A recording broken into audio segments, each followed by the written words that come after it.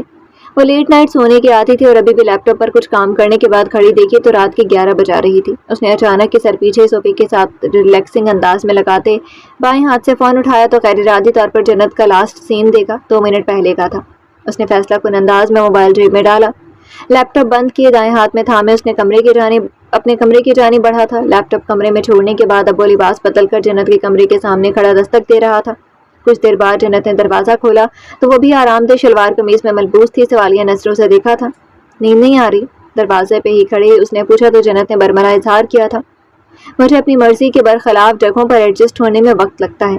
کندھے اٹھائے اس نے نیند نہ آنے کی حقیقت بیان کی تھی تو صالح نے جیبوں سے ہاتھ نکالتے اسے باہر آنے کی پیشکش کی تھی. ہم کچھ دیر بات کر سکتے ہیں باہر لان میں؟ اس کا انداز عاجزانہ تھا. جنت نے کلائی موڑ کر وقت دیکھا پھر سر ہلایا تو وہ اس سے پہلے نیچے جانے لگا تھا. اس نے پیچھے سے آواز لگائی تو گردن موڑ کر ادھر سے وہی دیکھ رہا تھا. جنت نے دروازے کے باہر سے سر نکال کر اسے جواب دیا. مجھے چائے پینی ہے. اس کا انداز عاجزانہ نہیں تھا. صالح مسکرا دیا. چائے کے ساتھ کباب بھی موجود ہوں گے. صالح نے کباب کہا تو وہ بے نیازی سے سر ہلا کر واپس کمرے میں چلی گئی تھی. کچھ دیر بعد وہ لان میں جاتی سیڑھیوں پر اپنی شال اوڑھے بیٹھی تھی. چاند کی روشنی بڑے واضح تھی جس سے لان کا منظر واضح نظر آ رہا تھا. لان کی سبز گھاس واضح ہو رہی تھی اور لان کے بیچ میں کرسیاں موجود تھیں. لان کے اطراف میں مختلف پھول پودے لگے ہوئے تھے. لان کی ایک جانب صرف گملے موجود تھے اور ان گملوں میں مختلف اقسام کے پھول تھے جو تمام کے تمام غیر ملکی تھے. ان تمام کی کاٹ چھانٹ اچھے سے ہوئی تھی. چاند کی روشنی نے یہ سب بڑا واضح کیا تو وہ جو کسل مندی اس کی طبیعت پر چھائی ہوئی تھی وہ دور ہو گئی تھی. آسمان بھی تاروں سے بھرا ہوا تھا.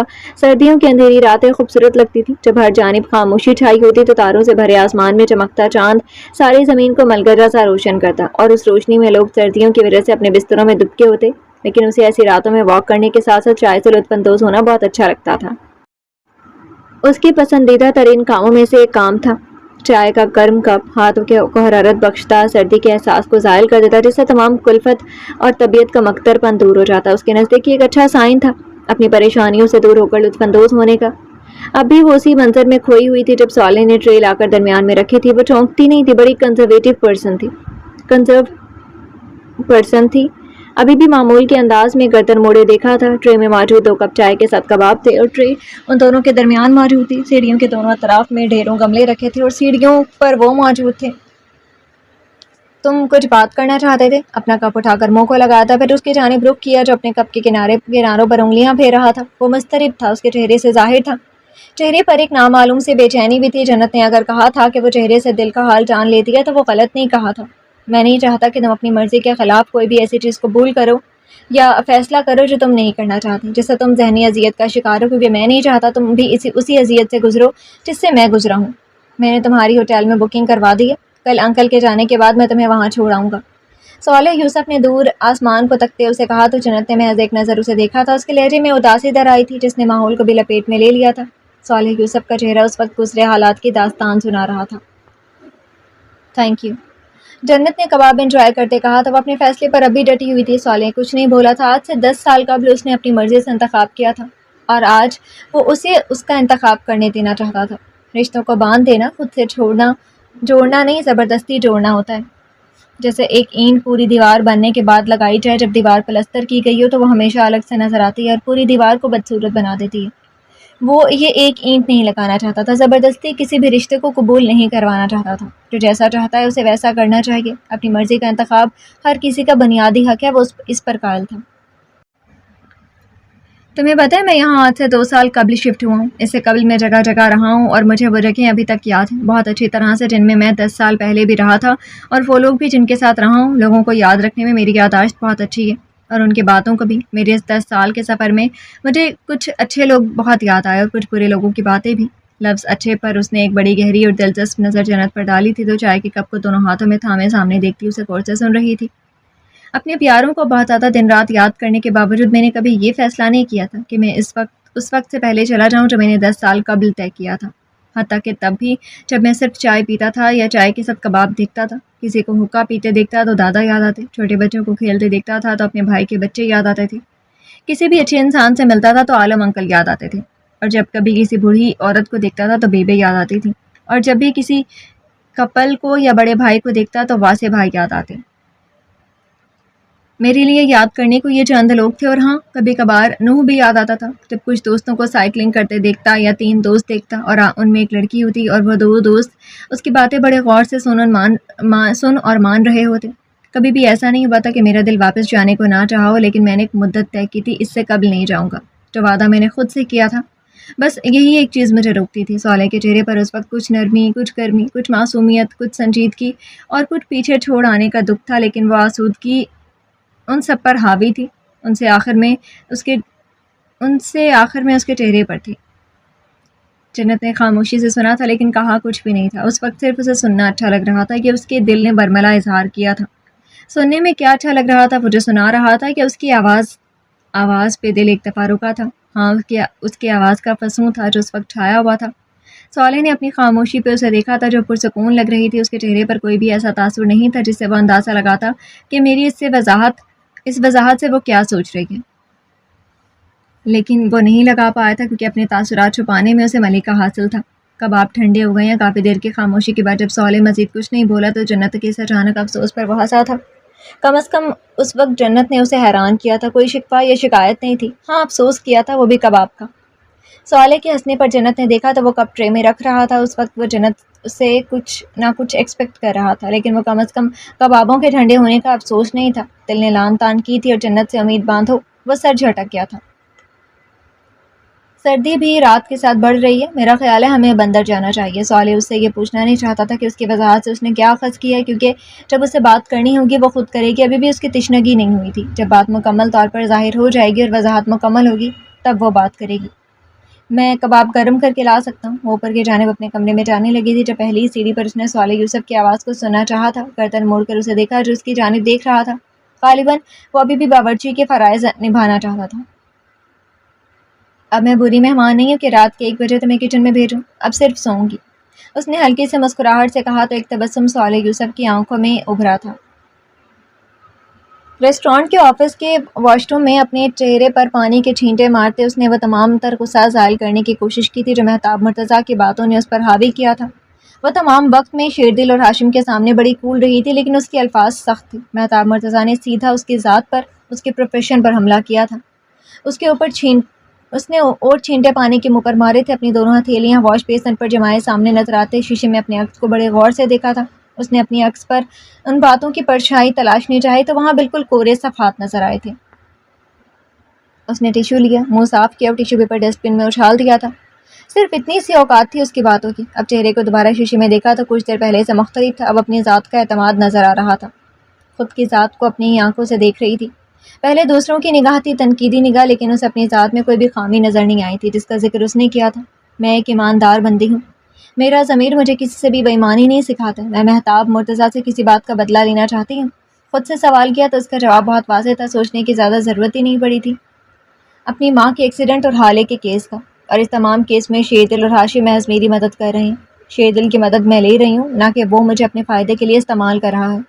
ایک سیکنڈ کے 1000ویں حصے میں ہلکا سا شک گزرا کہ شاید شیردل اسی وجہ سے کر رہا ہو کہ جب مہتاب مرتضیٰ کیس ہارے گا تو فائدہ اس کے باپ کو ہوگا، وہ آسانی سے سیٹ حاصل کر لے گا اور شیردل کا باپ ہی اسی لیے ساتھ دے رہا ہو۔ لیکن اس نے فوراً تردید کی تھی اس خیال کی۔ یہ خیال غلط تھا شیردل کے حوالے سے، تو وہ فوراً ہی اس خیال کو مسترد کر چکی تھی، لیکن اس کے باپ کے حوالے سے کچھ کہا نہیں جا سکتا تھا۔ لیکن چونکہ فی الحال ان کی موجودگی کیس کی پروگریس میں اہم کردار ادا کرے گی تو فی الحال مذائقہ نہیں تھا۔ آخر میں اس نے پھر اپنے اندر جھانکا تو اسے کوئی بھی ایسی بات نظر نہیں آئی تھی جسے وہ مہتاب مرتضیٰ کی بات کو سوچتی کہ وہ یہ سب صرف شیردل کے لیے کر رہی ہے، جبکہ ان کے درمیان صرف ایک مریض اور ڈاکٹر کے ساتھ ساتھ کام کا رشتہ تھا۔ اس کے علاوہ کبھی اس بارے میں نہ بات ہوئی تھی اور نہ ہی سوچا گیا تھا۔ خود کے اندر جھانکنے کے بعد وہ سکون سے واش روم سے باہر نکل آئی تھی، کیونکہ خود کا احتساب ہو چکا تھا۔ اسے کسی اور کی عدالت میں پیش ہونے کی ضرورت نہیں تھی۔ شیردل اور ہاشم مزید اپنی ڈیوٹی کے حوالے سے ڈسکس کر رہے تھے جب اسے دیکھتے خیر مقدم کیا تھا۔ گاڑی تیار ہے، سیکیورٹی کا بھی انتظام ہو چکے، بس ہمیں پہنچنا ہے، ابھی آدھا گھنٹہ ہے۔ ویسے کلائی سے وقت دیکھتے اس نے کہا تو چند ایک باتوں کے بعد وہ پارکنگ کی جانب بڑھنے لگے تھے جبھی شیردل کی نظر ایک ٹیبل پر اچانک ہی پڑی تھی۔ خیر ارادی سے نظر تھی لیکن رک گئی تھی، اچانک ہی فریز ہو گئی تھی۔ ہاشم اور زمرد نے رک کر اسے دیکھا، شاید کسی بات کے جواب میں اس کی خاموشی پر مڑے تھے۔ لیکن وہ ان سے کچھ قدم پیچھے دوری پر تھا۔ ہاشم کے بلانے پر وہ چونکا، پھر ان سے 10 منٹ مانگے تھے۔ وہ دونوں باہر نکل گئے تو شیردل چہرے پر مصنوعی بشاشت طاری کرتا اسے ٹیبل کی جانب بڑھا تھا، جسے دیکھ کر اس کی آنکھوں میں مرچیں سے بھر گئی تھی۔ چہرے کے عضلات تن سے گئے تھے، لیکن میز کے قریب پہنچتے ہی اس نے نقلی بشاشت دوبارہ طاری کر لی تھی۔ ارے خالہ، سلام، کیسی ہیں آپ؟ شیردل نے رک کر ایک ٹیبل پر اپنے بیٹے کے ساتھ موجود خاتون کو سلام کیا تھا۔ وہ بڑی گرم جوشی اور محبت سے دیکھنے والوں کو بڑا محبت کا مظاہرہ لگ رہا تھا، لیکن مقابل کی آنکھوں میں چبھن اتر آئی تھی۔ اسے یہ مداخلت اور محبت کے مظاہرے ایک آنکھ نہیں بھائے تھے۔ انہوں نے اس کے سلام کا جواب بھی نہیں دیا تھا، لیکن شیردل ہنوز ان کے ٹیبل کے پاس کھڑا رہا تھا۔ اس کی آنکھوں میں بھی انہیں باور کرانے کو بہت کچھ تھا۔ میں تمہاری خالہ نہیں ہوں، میرا تم سے کوئی رشتہ نہیں ہے، جاؤ یہاں سے۔ اس کے وہیں ٹکے کھڑے رہنے پر پھنکار رہی تھی، لیکن اسے فرق نہیں پڑ رہا تھا۔ اسے اب ان کی موجودگی سے ہی فرق نہیں پڑتا تھا۔ ارے خالہ، آپ تو برا ہی منا گئی، آپ نے ہی تو کہا تھا عبداللہ کے ساتھ ساتھ میری بھی خالہ ہیں، تو اب کیوں منکر ہو گئی ہیں؟